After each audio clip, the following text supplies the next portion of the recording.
So I'm really excited to introduce today's speaker, Yulia Tsvetkov.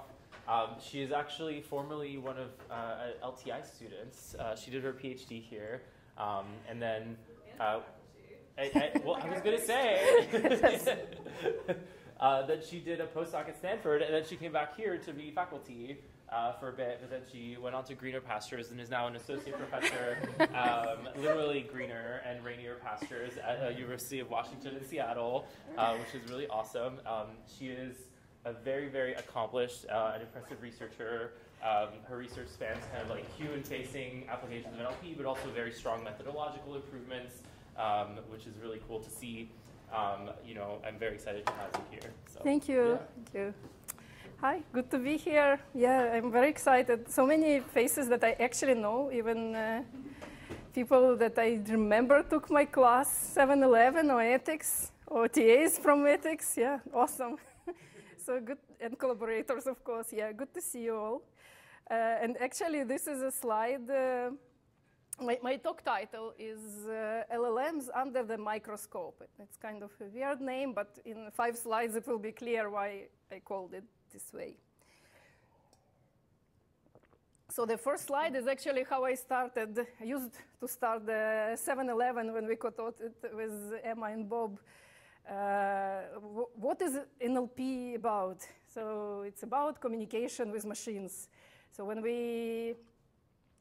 when people, not we, but someone before us, invented the computers to communicate with a computer. This is some of the first computers. I'm sure nobody in this room was born at this time.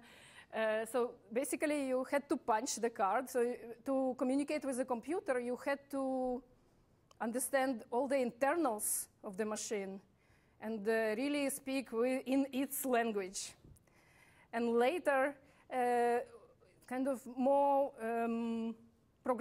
higher-level programming languages were developed, so we could speak with a machine in a language which resembles a human language, but is not really, right? It's just like human language, but inherently it does not have any ambiguity.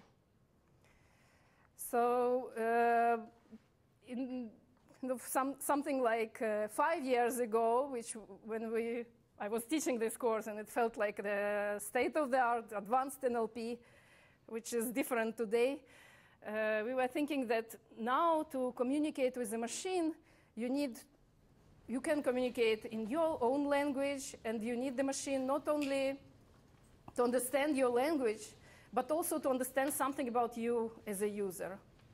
And NLP is inherently about communication with machines in human language, or using machines to assist us in communication with each other, or using machines to learn something about human language, so if we think about computational social science.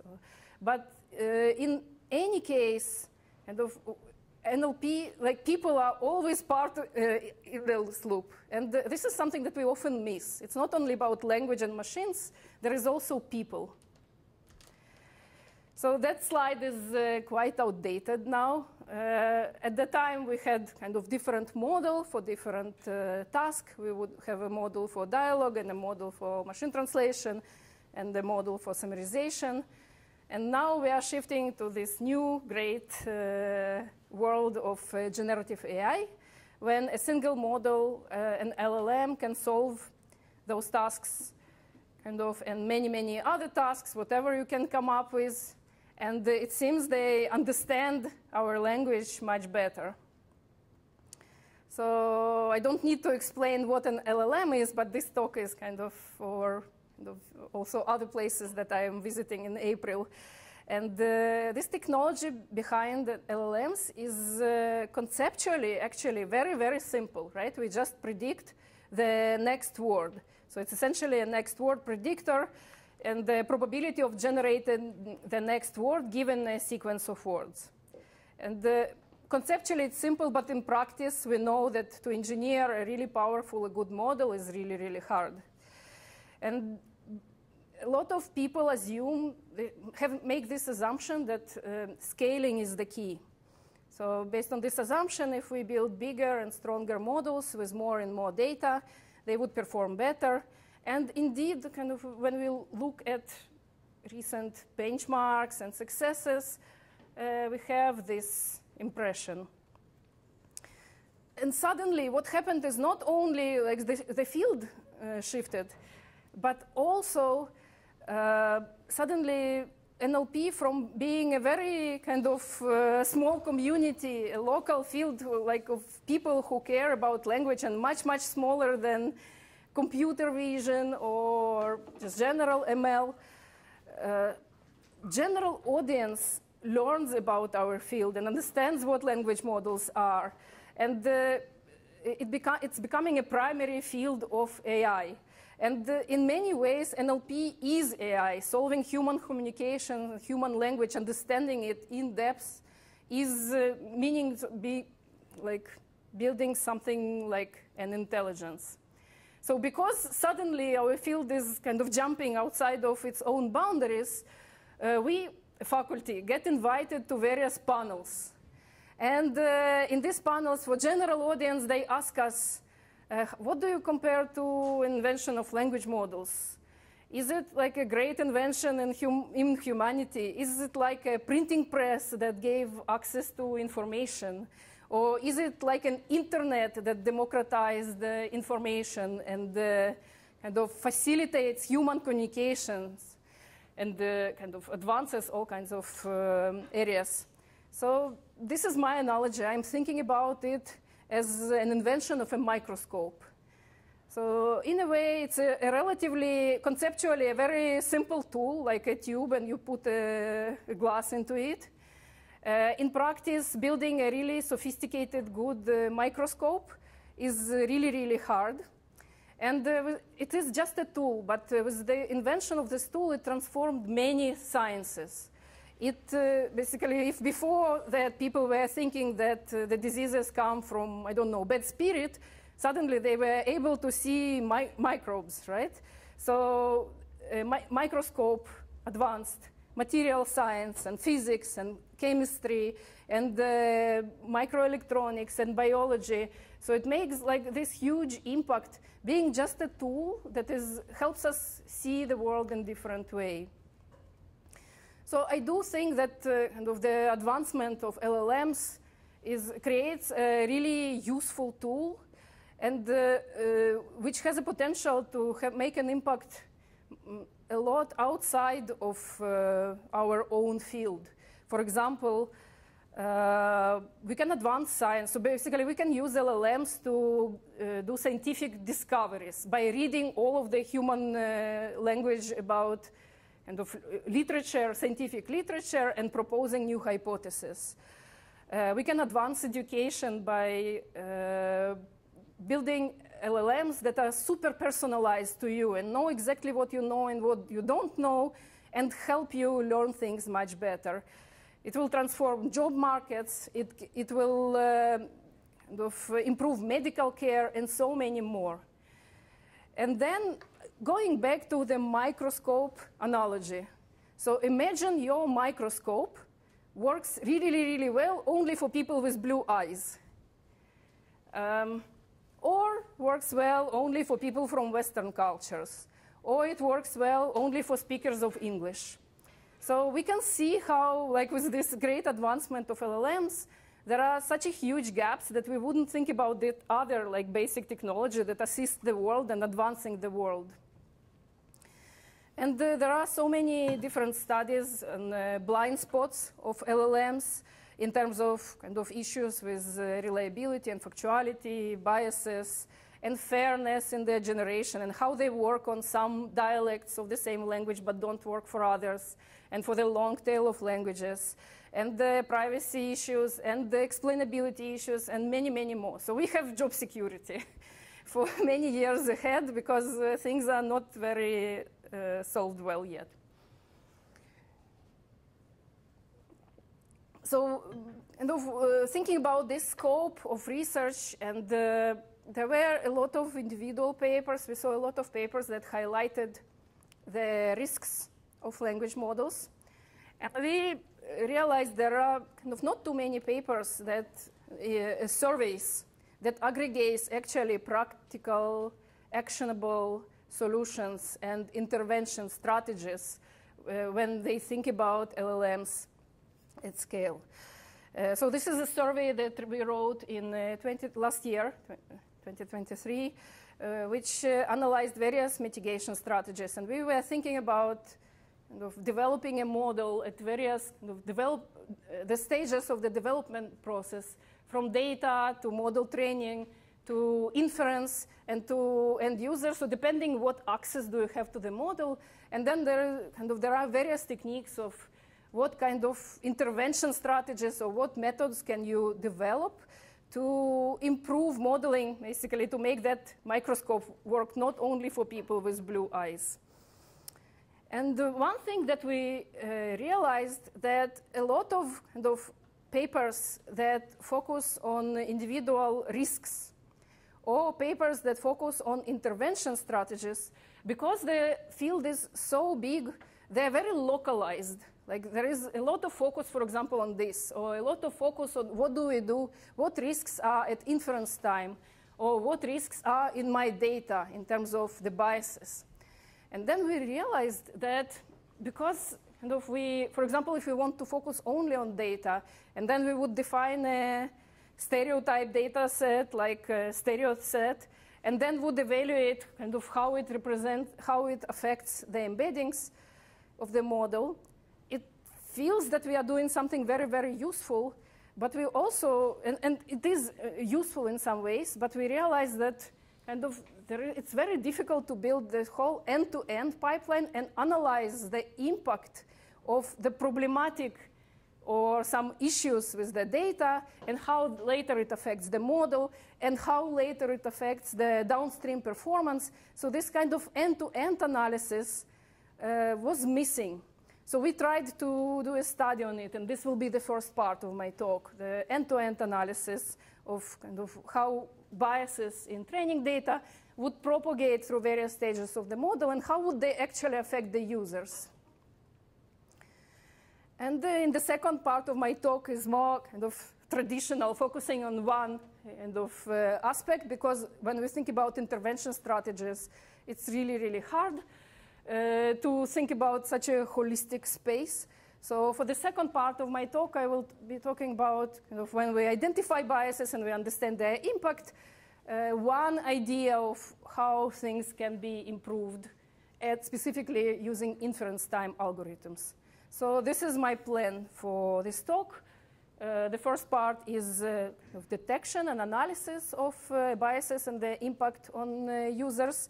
And the second is more focusing on various ideas on how to mitigate issues, risks, problems in LLMs using one specific class of solutions. So the first part is a paper that we presented at ACL last year, and the brilliant authors are Shangbin Fan, who is my PhD student, and Chad Park, who is my PhD student at CMU, and Yuhan Liu, who is going to be a PhD student next year at Georgia Tech. So again, the goal is, and now I'm even condensing that long pipeline into less boxes. So if you think about a typical machine learning pipeline, there is several major steps. So we start from collecting the pre-training data, and then training a large language model, and then applying it on downstream tasks. And then with building this pipeline, in the beginning of this pipeline, the pre-training data comes from all kinds of sources. So there was a lot of research, so this paper highlighted various artifacts in the training data, such as some bias sources or gaps, but also we are looking at just normal, good data. We are looking at data that comes from news outlets, such as New York Times or Los Angeles Times or The Guardian. And also we are looking at social media discussions, and it's obvious that all of those sources have a lot of political opinions. And political opinions, like we are looking at things that are not necessarily toxic in any way, not necessarily misinformation. It's just the plurality of opinions that people have and express them. And turns out this data creates a mixed blessing for the language model, because on one hand, it kind of incorporates various opinions and various perspectives and makes language models reasoning much, much richer. On the other hand, all of such language necessarily has political biases. So we want to understand their impact on language models. So in this work, we want to understand how to trace more realistic biases, and assuming that it's not a hugely toxic text, but something, just a New York Times article, which still has a perspective. And we want to understand how to trace little leanings of authors in the pre-training data, how it generalizes in the language models, and later how it affects downstream tasks. So this is a methodology in 3 slides. So we develop a framework which is grounded in political science literature. So we kind of try to understand how to kind of quantify what is political bias. And then we train language models, and we develop a methodology that is trying to measure political biases stored in language models. And then we use various downstream tasks to measure how right-leaning or left-leaning models perform on various content moderation problems, such as hate speech detection or misinformation detection. And please feel free to interrupt me at any point whenever you have questions.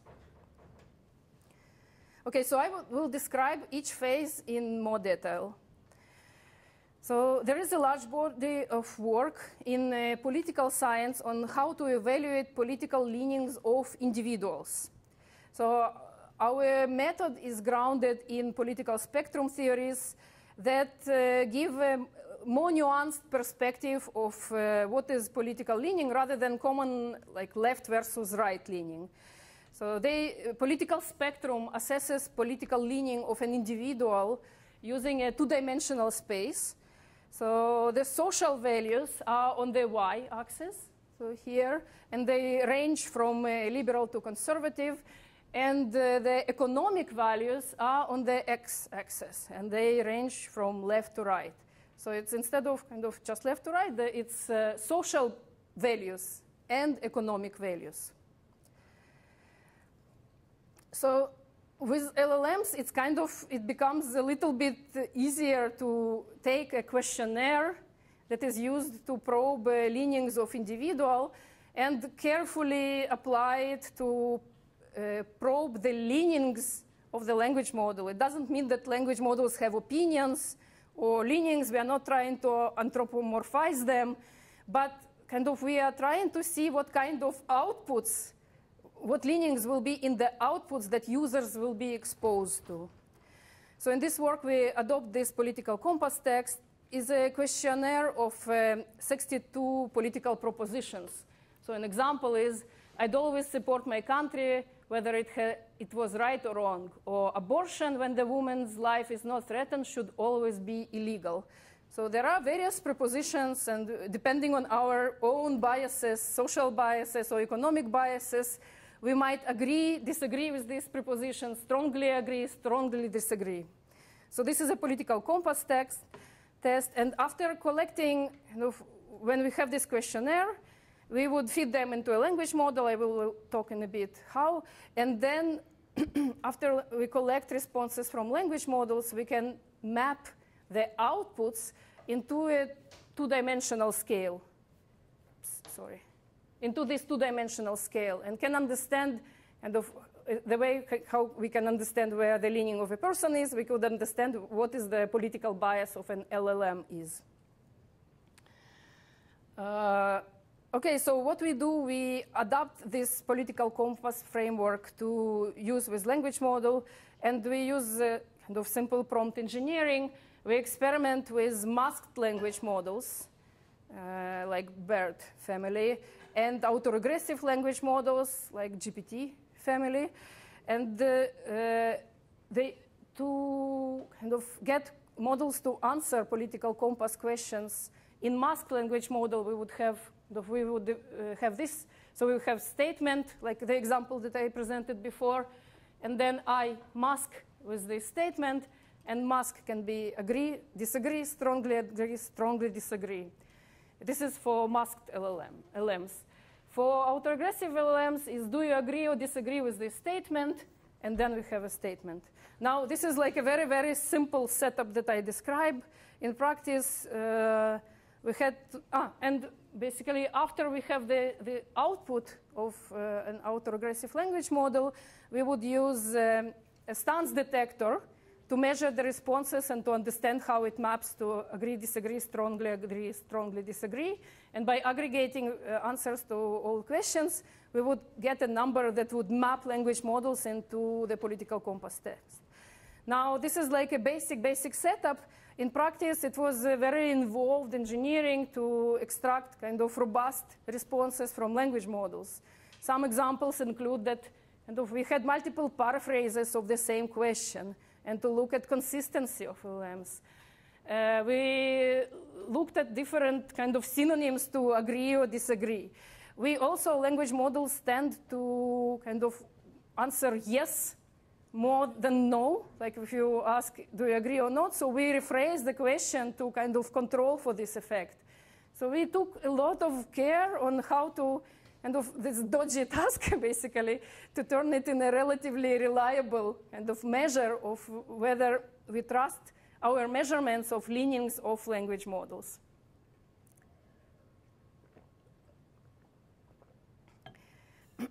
So here are some results of these experiments. So this is interesting. So first of all, we know that language models do have political biases because they occupy all four quadrants of the scale, political compass scale. Second, we find that, so on the left we see the kind of masked language models, and on the right, causal language models. So we see that overall, masked language models are more socially conservative than GPT series. And we tried to analyze it, and we think the reason is because book corpus was very, very prevalent in the training data of masked language models, and because these are books that with expired copyrights, it's kind of, they reflect a lot of kind of more conservative, older values. Whereas GPT series are trained on more modern web scale corpus, common crawl, and web text. So they're becoming a little bit more kind of modern in terms of their views. We did a lot of analysis and saw interesting examples kind of showing how GPT series generate very different opinions about like taxation, the role of democracy, the role of women in workforce. We see stronger bias towards social than economic issues. So if you remember like the x-axis versus the y-axis. So if we look at variance on social issues, it's much, much higher than the variance on economic issues. And there is also explanation to it in political science or social science that basically to discuss economic issues, you need a much higher level of expertise, higher level of understanding of the subject, ideally. And that's why we see much, much more kind of opinions that are related to social values of people. And this is a question that kind of many of you probably are asking about. GPT-4 is actually the most liberal model of all, probably due to the adoption of reinforcement learning with human feedback. Okay, so this is just to measure kind of political leanings of LLMs. So what we want to do now is want to understand the effect of kind of this. And again, these are just small distributions in the training data, not data that we want to filter. But we know that having a little bit from book corpus or a little bit more from web crawl corpus like will impact what are political leanings of the language model. So why do we care? So the second question is, what role does pre-training data play in actual language models. So what do we see? Yes? Quick question on the previous part. You mentioned like GPT-4 is maybe slightly different because of RLHF. Was like This is our hypothesis. We don't know for sure, yeah. Yeah, was the like, did you run into any issues in evaluation with like refusal to comment? This is a great question. I'm glad we did it in early 2023. There was like, I don't think it's easy to reproduce today because there will be a lot of refusals. Right. At the time, there was much, much less. But again, these refusals, they're just, I don't know, this is just a masking, but the kind of, the biases are there, and obviously they would affect the performance of models on other things. But this is a great question, yeah. What would you think about any potential data contamination in these language models based on some answer in the political compass itself? Maybe that could be skewing the results in some sense. So because it's a good question. Probably the model has seen political compass test too. I don't know it has seen a lot of responses to political compass test by different people. But the fact that it has seen political compass test, it doesn't kind of cancel the fact that we see this spread of models across all quadrants. I suspect there is political compass test in the language model. And maybe this is why kind of our responses were kind of from models were often consistent in a way that no matter how much you paraphrase, you can elicit actually the model leaning. But I don't know it's necessarily, it's not a bad thing, I think. Yeah? Were any of the models like more or less consistent in their like quote unquote beliefs? That's a good question. I don't know actually. That's I should ask Shanbin, yeah.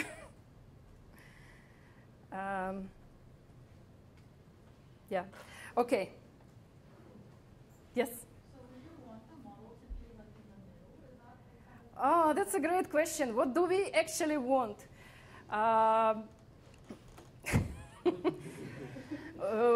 Like basically, I will give a spoiler of the kind of the first part of my talk. The conclusion is that there will be no model that is biased. Like you cannot obtain a model that is perfectly unbiased. And the biasing is a good kind of thread in our literature, but we shouldn't assume that the biasing will make the models centered. And also, like, basically, if you remove all political opinions and make like models really, really blunt and weak, then why would you want to use them at all, right? The whole value of it is it represents human communication, all its diversity. But if it does represent human communication, all its diversity, it incorporates our biases, not necessarily in these stereotypical sentences like a woman is to nurse as a... So I don't know what we want, but we will get models that will be kind of somewhere on this quadrant. And we don't want models that don't have any of this information at all. Okay, so the next question is, what role does pre-training data play in such political biases? So what we want to do, we want to controllably train politically biased models now. Like basically, we want to conduct a control experiment when we take one checkpoint, no matter where it is on the, like we know the starting point of this checkpoint on this quadrant. And then we want to fine-tune, continue training it, not fine-tune, like continue training this model on 6 different corpora. So from news media, from social media, left-leaning, center, and right-leaning. So we have 6 kind of corpora for which we know the leanings of LMs, where they are. And we train the model to see kind of if we add to the training data more of specific opinions, how does it actually affect the leaning of the language model? And we experiment with 2 models, like one masked, Roberta, and one causal, GPT-2, and evaluate the change in in this kind of 2-dimensional value on this value. So unsurprisingly, when we take so what you see is kind of the center point is the checkpoint. And this is a checkpoint for autoregressive language model. This is a checkpoint for masked language model. And then the color means kind of the partisan corpora, and the direction means the shift, where it shifted. Did it become more liberal, more conservative? So what we do see is that all language models make a shift which is consistent with the quality of pre-training data. And like, for example, Roberta, pre-training on left-leaning Reddits results in really substantial shift towards liberal values on the social kind of axis. So we see meaningful kind of changes, and we also see that the biases in pre-training data actually affect the kind of leanings of language models as expected. We see that user-generated text on social media has greater influence on social values, and on news it has more influence on economic values. So again, it's consistent with the kind of thing that on social media people kind of more likely to discuss social opinions, like more volume basically of social biases and values, and news we can see kind of more diverse reporting. The next question is, does polarization in society actually affect the biases in language model? So what we do, we take as a checkpoint 2017, when there was an election kind of Donald Trump, so election campaign. And we want to measure, this is where the society becomes more and more polarized. And we want to see that, like, now we take those pre-training data and split into two parts, one pre-2017 and one post-2017. And we take the language model and continue pre-training on pre-2017 data, and then kind of continue on post-2017. And kind of what we see is that all models with the increased polarization in society, they shift away from center, which means they become more biased. So no matter kind of if it's on the right or in the left, we see that increased polarization in society is reflected on increased polarizations in language models. And the next question is kind of what effect this kind of polarization in language models has on actual decisions that language models make. And we choose two downstream tasks. We specifically think that language models are kind of, it is likely that they will be used in content moderation. So hate speech detection, misinformation detections. These are high stakes, real world, social oriented tasks. And we choose the data sets. Thank you, Michael, for creating the data set. So we choose the data sets which not only have labels like this is hate speech or not hate speech, or this is misinformation or not misinformation, but it also has a label of, for example, who is the target of hate speech based on demographics. Or in misinformation, is it misinformation coming from the left-leaning kind of, or from the right kind of political orientation? So we have more fine-grained labels on our test sets to understand basically what, if there are some leanings in the language models, how would they affect specific people who are addressee of a hate speech or specific misinformation that comes from, say, right-leaning versus left-leaning corpus.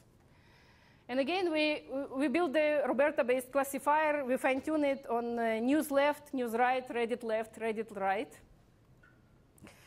And we evaluate the utility of the model, which is the average accuracy, and the fairness of the model, which is how it performs for specific populations. So this table is intentionally, you cannot see individual numbers, because overall, if you kind of look at the numbers, they are relatively comparable.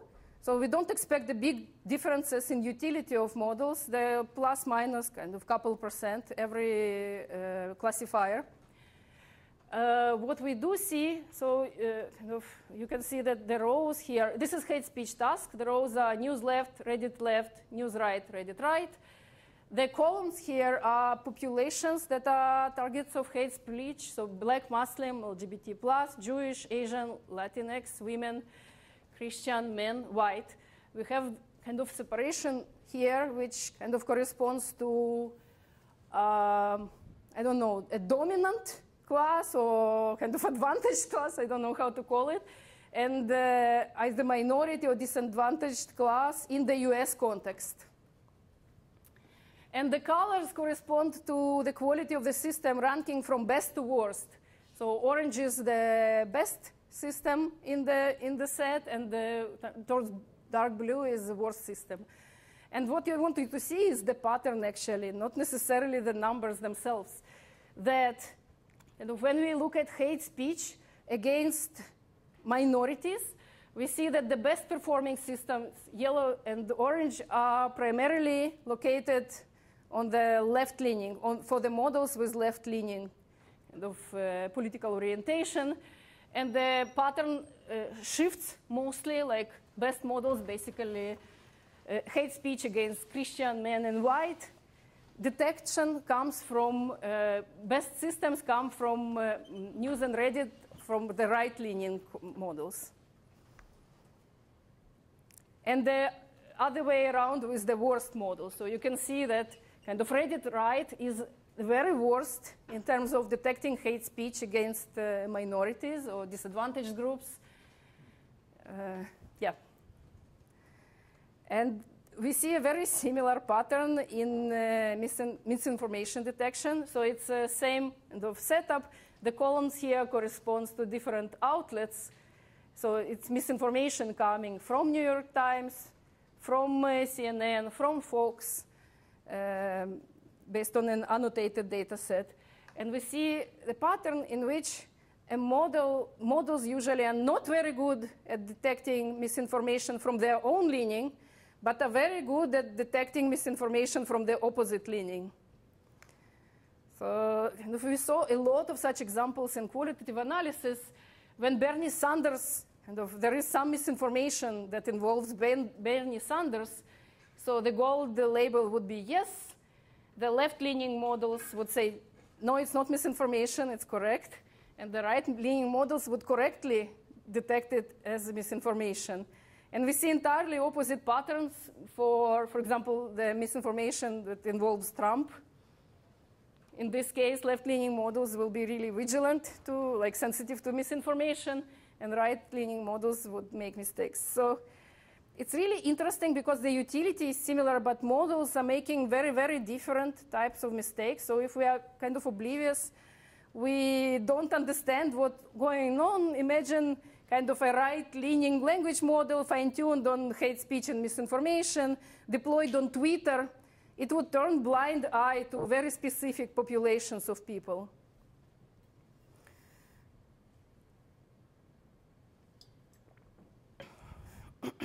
And the important part is that it is not the data that we want to filter. It is not the data that we want to get rid of, or there is nothing wrong with this data. It's non-toxic data that has diverse opinions, and filtering this data would result in exclusion, or kind of it's even not possible.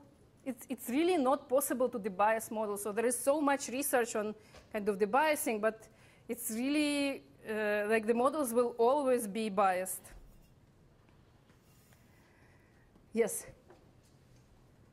Really interesting. But so you showed us what happens when you do fine-tuning on data that's from a specific leaning. What happens when you actually combine, particularly in polarity, data from both sides in equal quantities or in different quantities?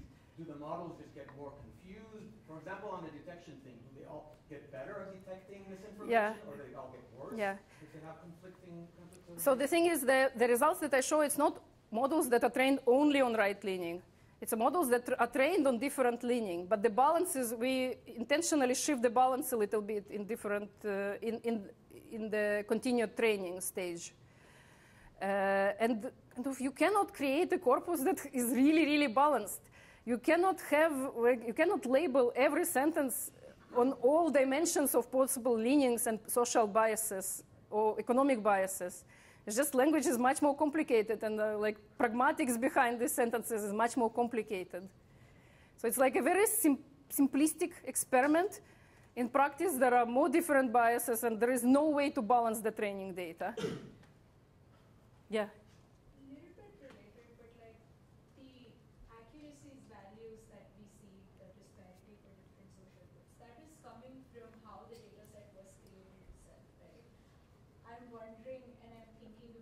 What do you mean? Like, I'm thinking about work that says that the political opinions of annotators, like Martin's work, yeah, that says that the political opinions of the annotators itself, right, positionality, yeah. Data set, and I'm wondering whether there are those comparisons can be made. Like, okay, if there's a hate speech data set that is, I don't know, annotated by a certain political leaning versus others.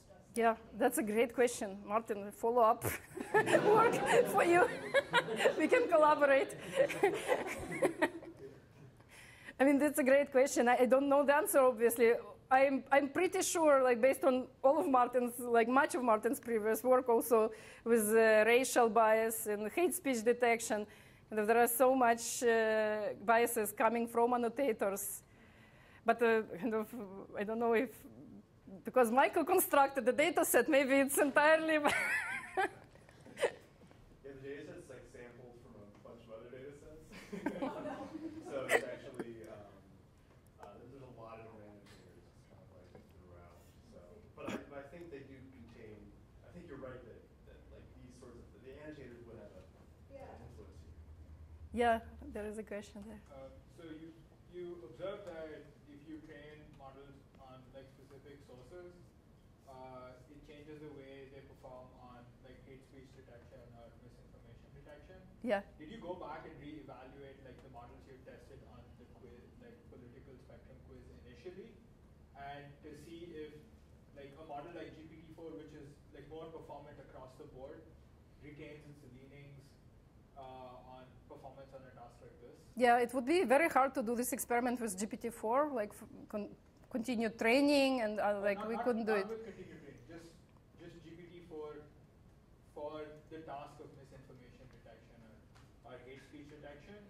We evaluated various Roberta models. So we had a baseline for that model, which is kind of, and a baseline model which we looked at its, we measured its leaning, and various kind of continued training models and measured their leaning. We didn't go to compare with other models. It's kind of a great question, but it feels like a separate project because it would be basically hard to build a classifier like this, I think.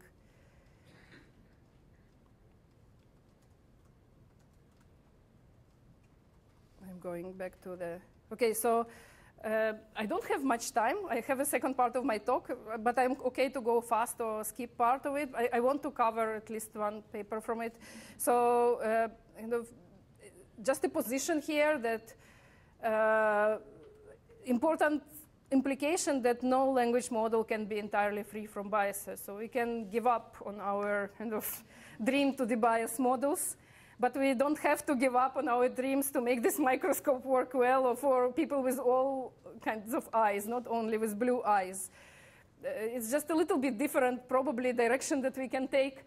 And first of all is there is no fairness without awareness. So understanding, basically, and having this end-to-end analysis can be very interesting and informative. And probably, instead of trying to sanitize one specific model, it makes sense to work on various ways to ensemble, to combine, to once we understand basically what artifacts are in the model, how do we build various algorithms to leverage different models? So just like even in the previous, what if I combine just right-leaning and left-leaning model? I can take advantage of both of them. And of course, the evaluation part, it's very often we evaluate just on utility. It's like our standard metric. But it would be nice if we kind of have a standard in NLP to evaluate on utility and fairness. It would give a lot more kind of information about which directions to go towards. So the first part of my talk talked about kind of the first, and the second part is an idea, a couple studies from on control training and inference, how to combine different models. And we specifically focus on inference time algorithms. And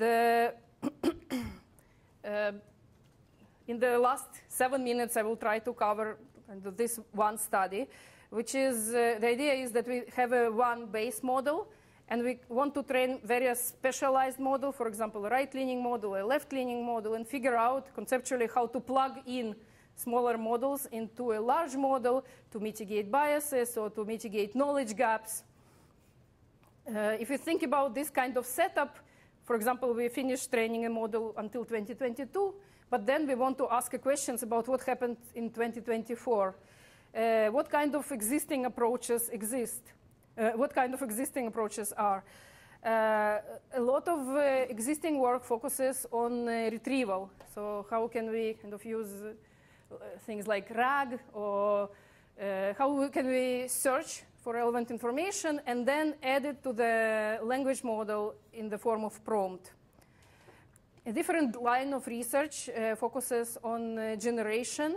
So basically priming the models to produce more factual, more reliable response by getting them, for example, to generate a chain of thought, so the reasoning.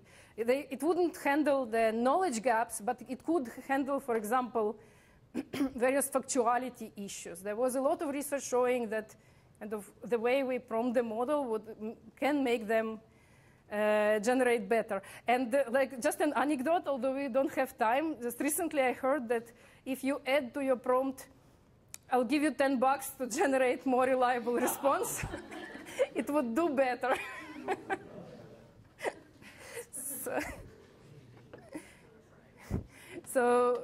Okay, so this is the idea. We have one general purpose language model, and we have various specialized models, and there can be various reasons. Like I mentioned biases and knowledge gaps. There can be a reason, can be customization, for example, for personalized to specific domain or to specific set of community, culture of users, or privacy reasons when we don't want to send all the information into pre-training data or copyright information, but want to use smaller models in combination with a large language model, specifically at inference time. So this has been, like in my lab, there was a lot of interest about this. Like I've been interested to learn about it. And I'm thinking about it in terms of like how much access we have to the model. So there are a couple of studies that focus on what if we only have black box LLM, like ChatGPT. And then what if we have access only to the output layer, to the logits, for example, because we do have sometimes access, but not to the whole model parameters. And then what happens if we have we have access to model parameters? We developed various approaches, and what I want to talk about is the first one, which is we are going to present it at iClear in a couple of weeks. So this is again Shanbin's work in collaboration with many other brilliant collaborators. And I already mentioned the motivation and the general idea. So we call this knowledge cards. Knowledge cards, we call these small language models like a card that you can plug into the model. And this can be domain-specific corpora, independently trained. So we want to create this very modular architecture. And then just at a high level, given a prompt to the language model, we want to give the same prompt to our knowledge cards, some subset of the language model, get outputs from those models, and then given those outputs, use them as an extended prompt to the large language model.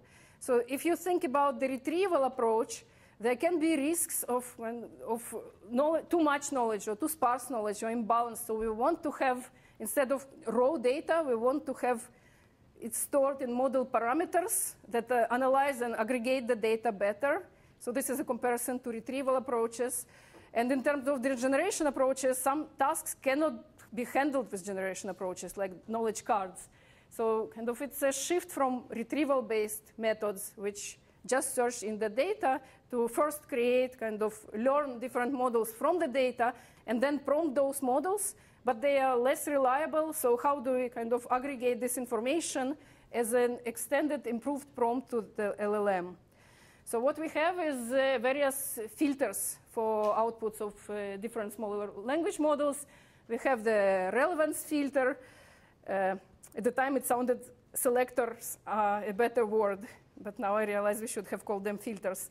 Relevance, like how relevant is the output from the small language models, then kind of how concise it is, because we can get too much information, and how factual it is. So for example, to build the relevance filter, what we do, we use encoder-based language model to obtain an embedding of the prompt.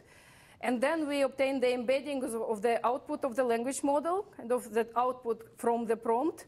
And we compare kind of the similarity between the outputs of the language models to the prompt embedding to find more relevant, more similar kind of outputs to the actual prompt. In terms of pruning later, what we do, we kind of use summarization systems. So we have kind of outputs from the language models. We summarize them to make the output more concise. And then we use all kinds of factuality evaluations to measure whether the summary is faithful to the output of the language model, and also natural language inference to measure whether the outputs of knowledge cards is faithful to some kind of data retrieved from Wikipedia or other corpora. So we have a lot of kind of factuality evaluations. And so kind of I mentioned the relevance filter, the pruning filter, which is based on summarization, and then factuality of those outputs. And then how do we combine it to put all together into a language model? So this is one of the approaches. There are various ways to combine it. So we propose, for example, a bottom-up approach. So given a question, what is the birthplace of a senator who is senior to Tom Brady? So it's kind of a complex question which requires know who is the senator and who is the senior to them and what is their birthplace. So it's multi-hop question. Given this question, what we do, we start from querying, like prompting all knowledge cards. Then we apply those filters to extract concise, relevant, factual information from the knowledge cards. And then we combine them as a prompt to a large language model. So we give kind of a prompt which is knowledge and concatenate various outputs, and then the question itself, and get the answer from the language model. And in the paper, we propose a couple of ideas on how to combine them. One is kind of bottom-up, like I described. Another is top-down, when we ask language model, do you need more information, for example?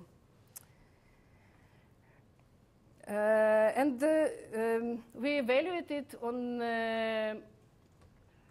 several language models, codec language models, and on question answering data sets like MMLU, misinformation detection, and also a data set that we construct, a data set that has information about elections that happened after the checkpoint, after the model was trained. So we know for sure that this information is not included in the pre-training data. And we want to evaluate whether the knowledge cards are actually useful to prompt the language models.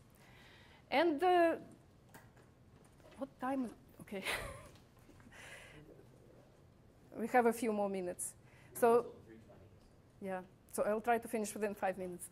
So we see that we compare the knowledge cards approach with retrieval-based approaches and with chain of thought style approaches, so generated prompting. And we find that overall, in our tasks and data sets, knowledge cards outperform, also across domains. So they outperform retrieval-based approaches.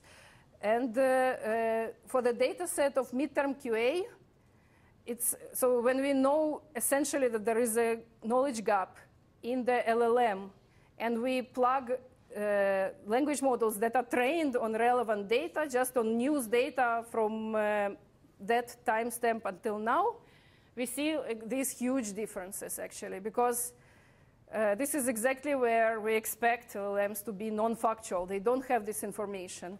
And in our analysis, we find that it's kind of the types of mistakes are naturally, so when in the base models, if you ask who got elected after at specific place, after specific time, the language model would reply correctly if a person got re-elected, or would make a mistake if a different person got elected. And our models kind of mitigate it. They also already have access to names of new candidates and to actual election results. So this is a general idea of knowledge cards. I'm sorry it was a little bit too fast because the first part was too slow. It's okay.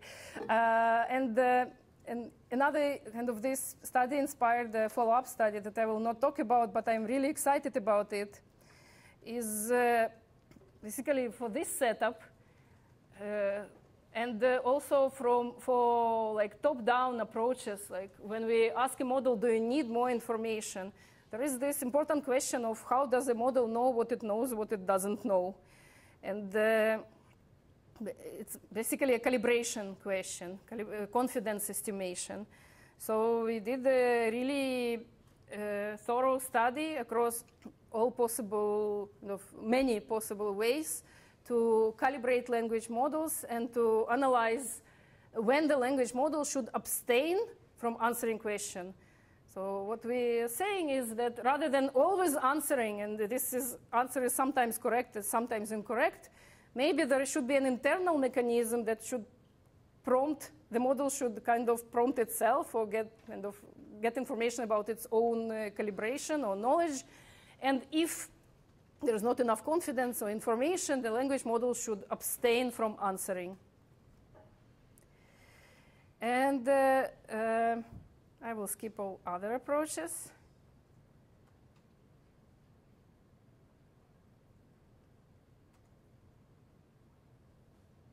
Just a quick follow-up on kind of the idea of like this connects a little bit better with the first part. So we go back to political bias, and we have a setup in which we want to understand whether in summarization models, the summary is not only accurate, but also the intent of the speaker is preserved. And we measure the political bias or leanings in the original text and in the output text of the summary. And what we find is that over 50%, so although like the Rouge score is like, or whatever current summarization evaluation is really, really high, it turns out that over 50% of summaries shift the actual leaning or the intent or the position of the author. And what we do, we use also multi-model collaboration, so the same idea of taking different models, and some models control language model in generation, not only to generate the accurate summary, but also to be faithful to the intent of the author and kind of the leaning of the summary. Yeah. I love this paper, but I have only been able to skim it. Like, do you know why it seems to shift more right than left? It can be an artifact in the training data, yeah. Yeah.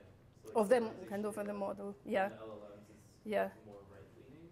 It's CNN-DM, actually, so maybe it's less faithful to the right-leaning because the data itself is more left-leaning. Yeah. That's a good question, yeah. Okay, so to summarize, I talked about the first part, which is understanding the biases in language models, and the conclusion is that no language model is free from biases, and it's interesting to understand this holistically. And the second part is rather than trying to debias models, it's interesting to look at collaboration between different models and interesting algorithms on how models can produce more reliable responses, even though individual models can be biased. And I would love to hear your questions. Thank you.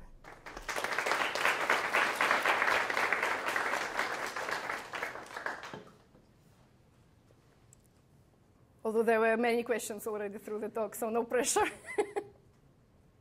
Yeah.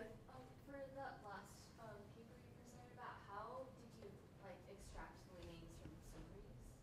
Like, what was the actual methodology to say oh, this summary is more right-leaning than this other one? There is we use a classifier of political leaning from Lu Wang's team.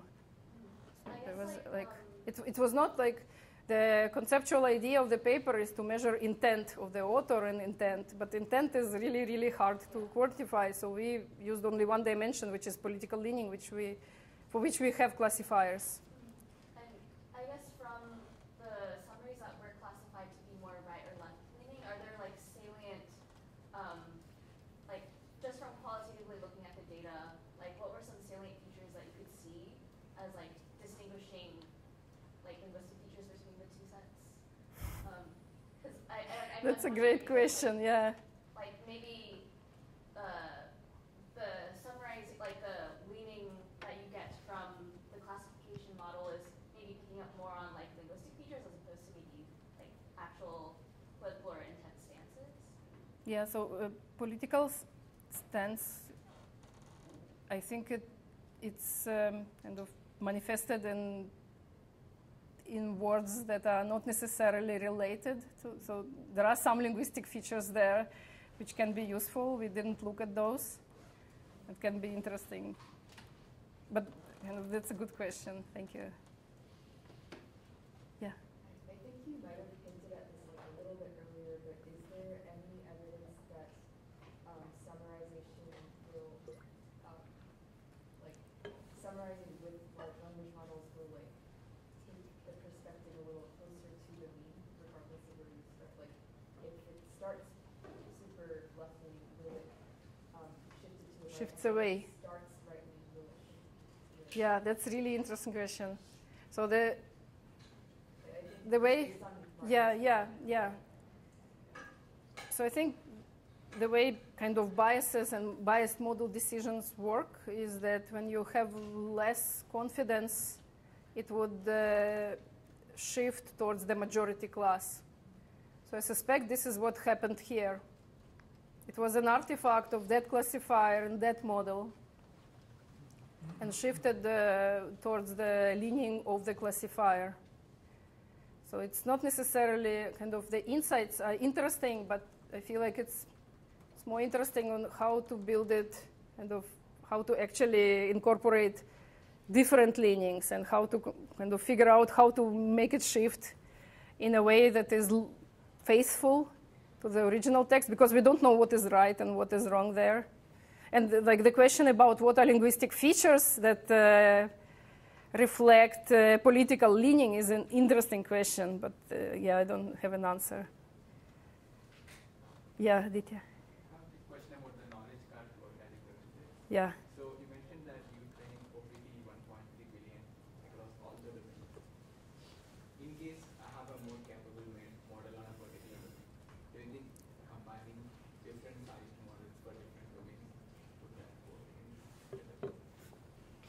Yes. I mean, if you have a better model, so knowledge cards, these don't have to be very small models. If you already have this model trained, why not?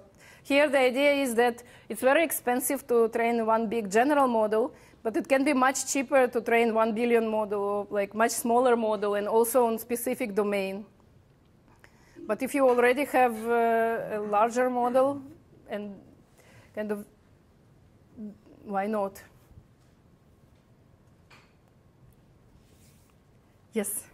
I think your point about being unable to ever fully debias anything is a really strong one. And I'm thinking about pre-training data and the potential of test set contamination downstream, where maybe we're not really going to be able to look at internet scale data and say for certainty that there's nothing in there that could give an unfair advantage for performance on any of the tests that, on like every test that we care about. Like, do you think there are like lessons from debiasing or from bias detection that we should take into this kind of like murky, like potential contamination space? And like, what are they? Yeah, I guess my point is not that we should stop debiasing research, by the way. Yeah. Like there is a lot of value in it because there are kind of stereotypes that are propagated that are very harmful, like in the recent paper from Dan Joravsky's lab, which I loved, like how dialects correlate with employability and also like very kind of pernicious stereotypes. So in that case, yeah, the biasing is very important because even if it doesn't solve the problem, we don't want language models, like the functionality of language models in these specific domains to be this, even if we know that the language model itself is biased. Sometimes it's okay. Yeah, but like if we can't get to like some sort of idealized like 100% debiased or 100% decontaminated, Yeah. how do we know like when and where to draw lines or to say something is like inappropriate for use versus like allowable as an outcome? Yeah. So I think this is where I made this third point, which I haven't talked about, and we haven't worked enough about it, but I feel like it's a very important research area that is kind of missing very often, which is, the problem is that evaluation sets don't cover like fairness. Like there is not much, there is so much research in fairness on how to evaluate, on how to measure it, on what are different definitions of fairness. And then, but it would require creating new data sets and then creating new measurements and new benchmarks. And there are some, of course, like in, what's the name of the benchmark that we wrote with Graham? But kind of there are some, but like what should we do? It's really hard to answer in terms of where do we draw the line, but at least to have better evaluation measures to figure out where to draw the line depending on the specific application, specific setting, and specific types of harms. I think about it in terms of just human subject research. Like who are stakeholders, who are going to be harmed? Is there more benefit than harm? So these are exactly the same questions that we can ask about when in developing the models. And it can be very specific to specific applications, specific like utility of the model.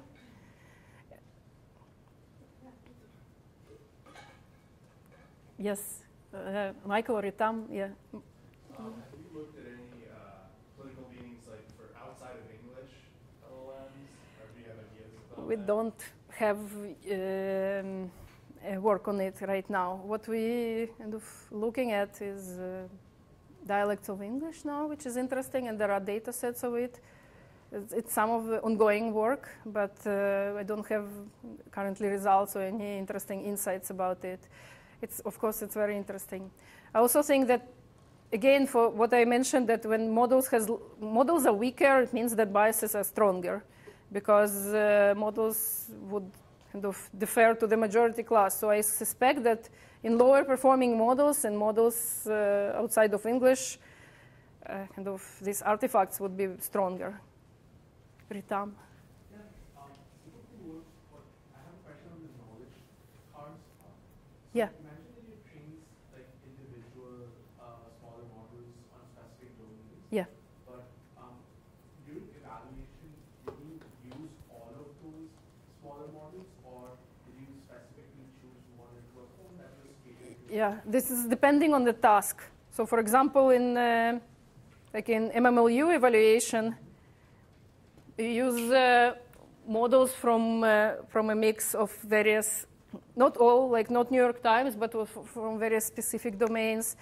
And like for midterm QA, we used only 2 models, or 1 model which is trained on the rest of the data. So it really depends on the experimental setting. There were a couple questions here, but I don't know if, yeah, I'm happy to. I was curious from the question about the multilingual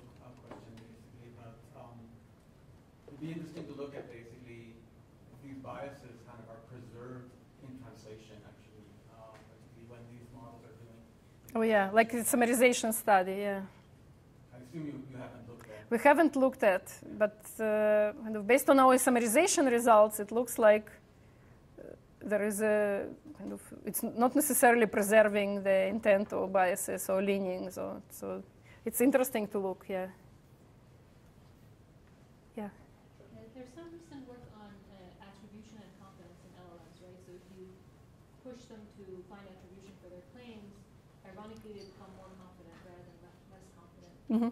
And so I was trying to draw a parallel between that and your work on news corpora, because news sources are also two parts, right? You have the news agencies that don't have an explicit editorial direction. So most of the bias there comes from attribution. Yeah. They're quoting people, they're citing Yeah. people. Whereas you have the New York Times that has a very established editorial line.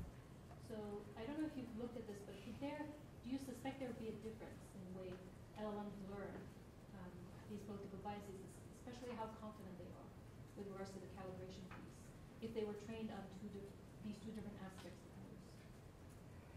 That's a really good question. We haven't looked at kind of within one political leaning, how do we look at more kind of moderated versus less moderated, or more quotes versus less quotes. I don't know. But thank you for the question. I'm kind of recording it.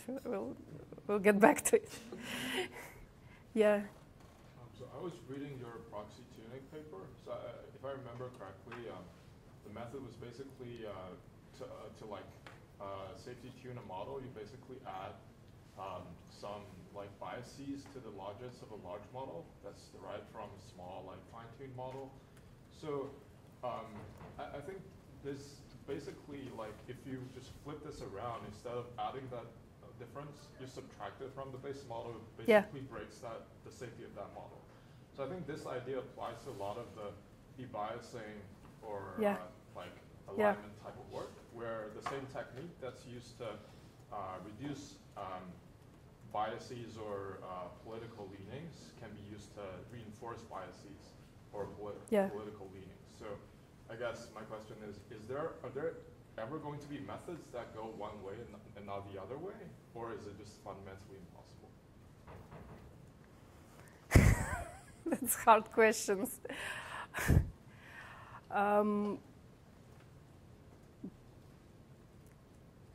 I don't know, yeah. I mean, whether there will, when we mitigate some risk, we affect utility. When we improve utility, we add something else. If we add kind of...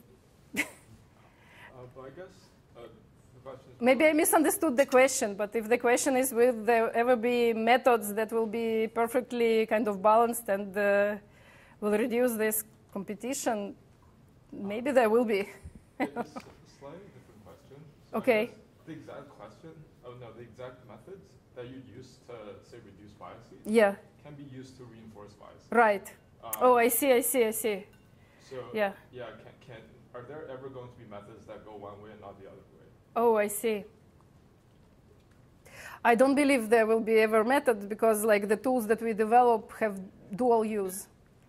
You can use the knife to cut your, banana and use the knife to kill someone. So I don't think, people are really creative in how they use methods. Every time we have some good defense, we have a good attack. I don't think we will have methods that are good for debiasing, but not good to reinforce biases. It's inherently, everything that we develop has dual use.